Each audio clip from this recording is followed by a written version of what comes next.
Hello guys, welcome back to my channel. और आज हम पढ़ने वाले हैं class 10th geography chapter 1 resources and development. तो गाइस हम देखते हैं रिसोर्सेज क्या होते हैं और डेवलपमेंट क्या चीज़ है। हम कह सकते हैं कि अर्थ के ऊपर जितने भी रिसोर्सेज प्रेजेंट हैं, जैसे कि animals, air, water, oil, rocks, minerals, plant, sun etcetera etcetera etcetera, मतलब अर्थ के ऊपर जो भी चीज़ अवेलेबल है वो हमारे लिए क्या है, रिसोर्स। और उस रिसोर्स से हम अपने लिए कैसे डेवलपमेंट कर सकते हैं। ओके गाइज, तो रिसोर्सेज जो भी अर्थ के ऊपर प्रेजेंट है वो सारी चीज़ होगी, और इन रिसोर्सेज से हम अपने लिए डेवलपमेंट कैसे क्रिएट करेंगे। आई होप ये बात तो आपको समझ आई होगी कि रिसोर्सेज क्या चीज़ है और डेवलपमेंट क्या है। अब हम इसकी डेफिनेशंस या इसका इंट्रोडक्शन भी देखते हैं। Everything available in are environment which can be used to satisfy our need, provided it is technologically accessible, economically feasible and culturally acceptable, can be termed as resources। तो क्या मतलब हुआ, आर इन्वायरमेंट मतलब हमारे environment के अंदर जितनी भी अवेलेबल चीज़ें हैं और जो हमारी नीड्स को सेटिस्फाई करती है, प्रोवाइड है, टेक्नोलॉजिकली एसेसिबल है, इकोनॉमिकली पैसेबल है, मतलब इकोनॉमी हमें फ़ायदा पहुंचाने वाली है, और कल्चरली एक्सेप्टेबल है। वही सारी चीज़ें क्या है, हमारी रिसोर्सेज कहलाएगी। अब जो रिसोर्सेज है वो ह्यूमन बींग्स के ऊपर डिपेंड है। बेसिकली फिजिकल इन्वायरमेंट क्या है, टेक्नोलॉजी क्या है, और हमारे पास इंस्टीट्यूशंस अवेलेबल है या नहीं। और गाइस हम ये भी बोल सकते हैं कि ये सारे रिसोर्सेज इंटरडिपेंडेंट रिलेशनशिप क्रिएट करते हैं between nature, technology and institution. मतलब रिसोर्सेज और डेवलपमेंट इंटरडिपेंडेंट है, इंटरडिपेंडेंट रिलेशन क्रिएट करते हैं नेचर, टेक्नोलॉजी और इंस्टीट्यूशंस के बीच में। Let study the classification of resources. मतलब क्लासिफिकेशन के अंदर हमें क्या पढ़ना है, जैसे हम ग्रुप्स को डिवाइड करते हैं ऐसे ही हमने रिसोर्सेज को डिवाइड किया है 4 बेसिस में। फर्स्ट बेसिस आता है on the basis of origin, मतलब रिसोर्सेज को डिवाइड करेंगे उसके ओरिजिन के बेस पर। ओरिजिन के बेस पर हमारे रिसोर्सेज 2 टाइप्स के होते हैं। पहला आता है बायोटिक एंड दूसरा आता है abiotic. Biotic, these are obtained from biosphere and have life, example plants and animals. मतलब बायोटिक वो सारी चीज़ें जिनके पास लिविंग बींग्स है या इनकी अपनी ज़िंदगी होती है, जैसे कि प्लांट्स, एनिमल्स, या हम कह सकते हैं जो हम बचपन से पढ़ते आ रहे हैं, जो चीज़ें सांस ले सकते हैं, चल सकते हैं, मतलब जो भी चीज़ें लिविंग बींग्स है वो किसके अंदर आएगी, बायोटिक के अंदर। और जो चीज़ें नॉन लिविंग है वो कहाँ पर आएगी, एबायोटिक में। All those things which are composed of non-living things are called abiotic resources। मतलब वे सारी चीज़ें जो किसका कॉम्बिनेशन है, नॉन लिविंग थिंग्स का, वो क्या कहलाएगी, abiotic. Example air, water etcetera. So guys, जो हमारा पहला बेस था वो बेस था on the basis of origin. अब जो हमारा नेक्स्ट बेस आएगा वो क्या है, on the basis of exhaustibility. Exhaustibility को भी 2 पोर्शंस में डिवाइड किया गया है, renewable and non renewable. Renewable, the resources which can be renewed or reproduced by physical, chemical and mechanical process are known as renewable और रिप्लेनिशेबल resources. मतलब guys जो चीज़ हम दोबारा से रिन्यू कर सकते हैं किसी भी मेथड से, चाहे वो फिजिकली करें, केमिकली या फिर मैकेनिकल प्रोसेस से, जिस चीज़ को हम रिन्यू कर सकते हैं या रिप्लेनिश कर सकते हैं वो सारी रिसोर्सेज क्या कहलाएगी, रिन्यूएबल, मतलब जिनको हम दोबारा से जनरेट कर सकते हैं। Example solar energy and wind energy, ठीक है ना गाइस, ये कभी भी ख़त्म होने वाली नहीं है, तो ये सारी की सारी चीज़ें कहाँ पर आएगी, रिन्यूएबल के अंदर। Sorry guys, non renewable, these resources take millions of years in their formation.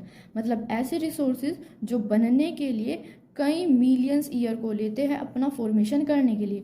Some of the resources like metals are recyclable and some like fossil fuels can not be recycle. जैसे कुछ fossil fuels जो होते हैं जिसको हम recycle नहीं कर सकते, and get exhausted with their use.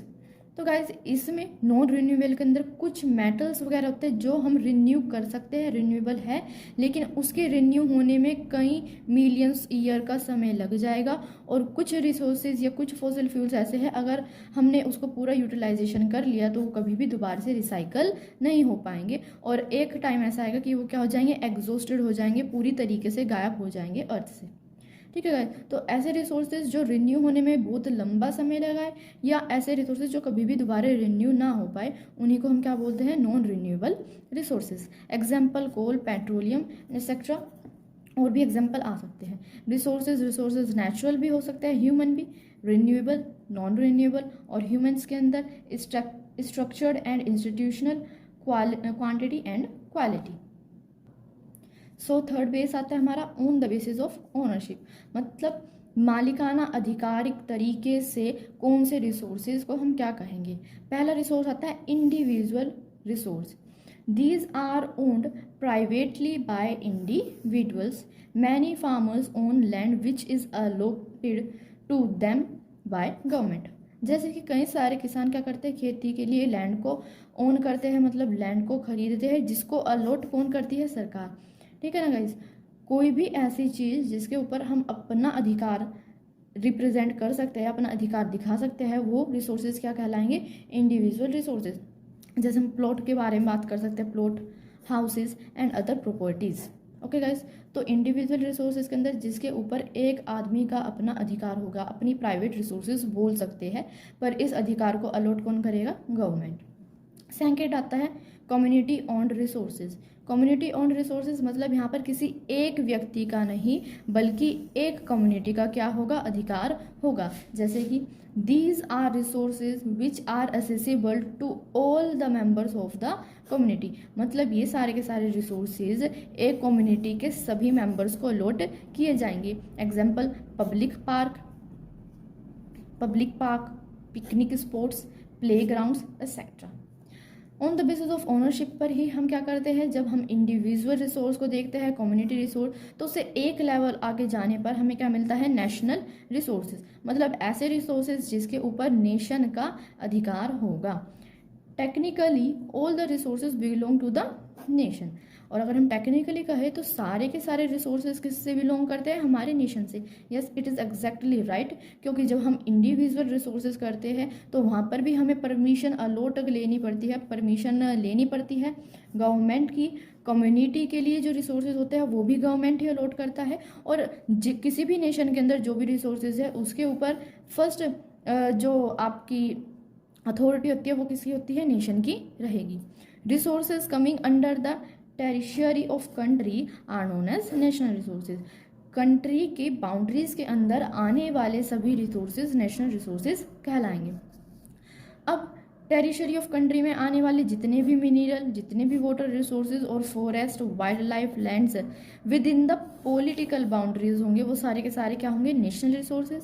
और ओशन के अंदर ओशंस अप टू 12 नॉक्टाइल माइल्स, मतलब अगर हम समुद्र की बात करें तो समुद्र में 12 नॉक्टाइल माइल्स तक किसका अधिकार होगा, नेशन का, किसी भी पर्टिकुलर नेशन का अधिकार होगा। 12 नॉक्टाइल माइल्स तक उसके अंदर से जो भी रिसोर्स निकलेंगे उस पर पर्टिकुलर नेशन का अधिकार होगा। 12 नॉक्टाइल माइल्स इक्वल्स टू 22.2 किलोमीटर। और जब हम बात कर लेते हैं नेशनल रिसोर्सेज की, तो नेक्स्ट आता है हमारा इंटरनेशनल रिसोर्सेज, मतलब जिन रिसोर्सेज के ऊपर इंटरनेशनल इंस्टीट्यूशंस का अधिकार होगा, मतलब इसके ऊपर कोई भी एक पर्टिकुलर नेशन अपना ओनरशिप रिप्रेजेंट नहीं कर सकता। Resources which are not being owned by any specific nation, मतलब जिस पे अधिकार किसी एक पर्टिकुलर नेशन का नहीं है, दे आर इंटरनेशनल इंस्टीट्यूशन। ऐसे सभी रिसोर्सेज क्या कहलाएंगे, इंटरनेशनल इंस्टीट्यूशंस के अंतर्गत आएंगे, विच रेगुलेट सच रिसोर्सेज, मतलब ऐसे रिसोर्सेज जिसके ऊपर किसी एक स्पेसिफिक नेशन का अधिकार नहीं है, तो उन रिसोर्सेज को रेगुलेट कौन करेगा, उन रिसोर्सेज को रेगुलेट करने के लिए इंटरनेशनल इंस्टीट्यूशंस क्रिएट किए जाते हैं।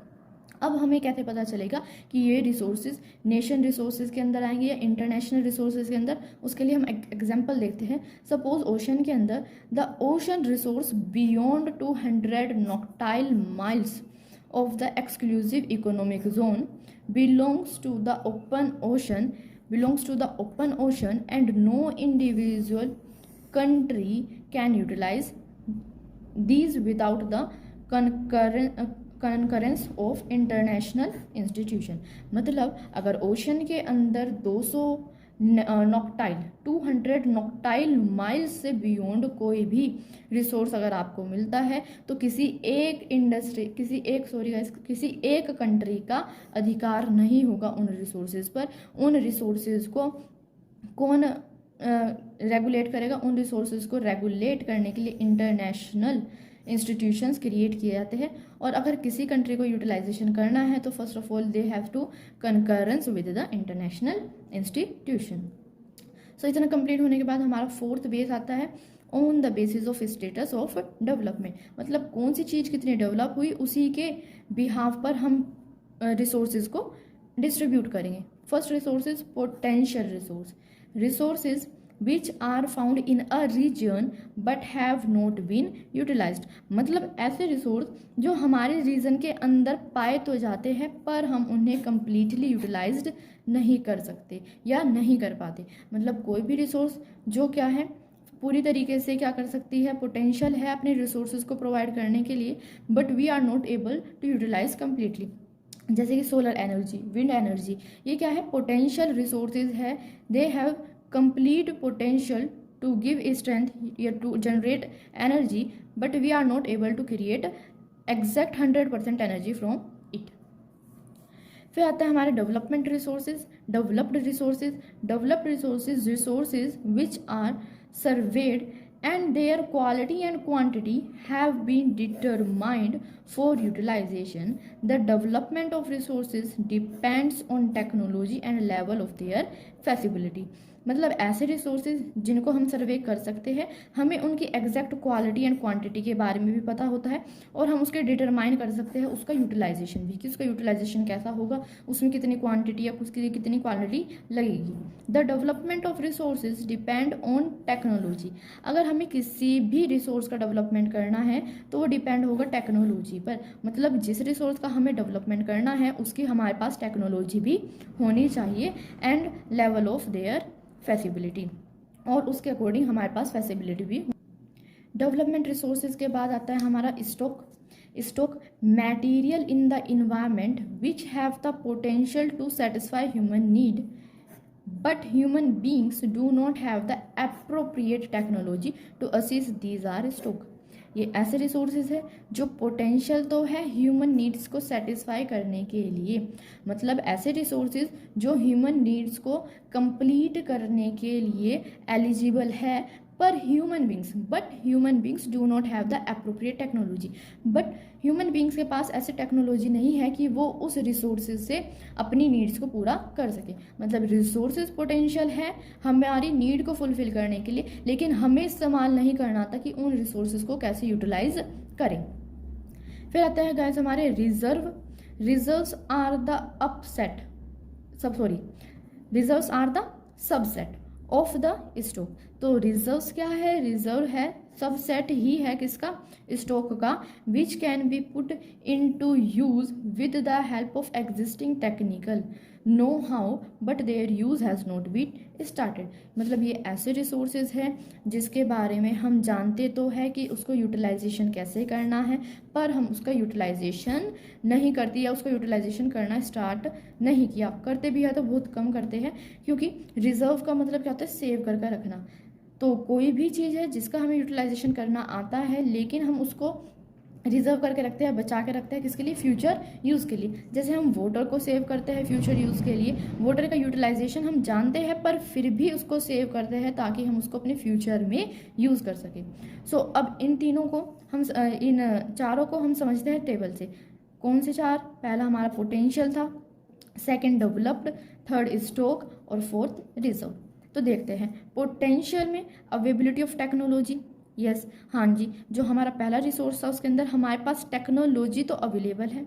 विलिंग टू यूज़, यस, ये भी हमारे पास होती है, विलिंग टू यूज़ भी है। Are we able to use it? नहीं। ये वाला क्या था कि हमारे पास सोलर एनर्जी तो बहुत ज़्यादा है, उसे हम इस्तेमाल करना भी जानते हैं, करने की इच्छा भी है, लेकिन कम्प्लीटली यूजेबल नहीं है या कम्प्लीटली हम उसे इस्तेमाल नहीं कर पाते। फिर सेकंड आता है डेवलपमेंट।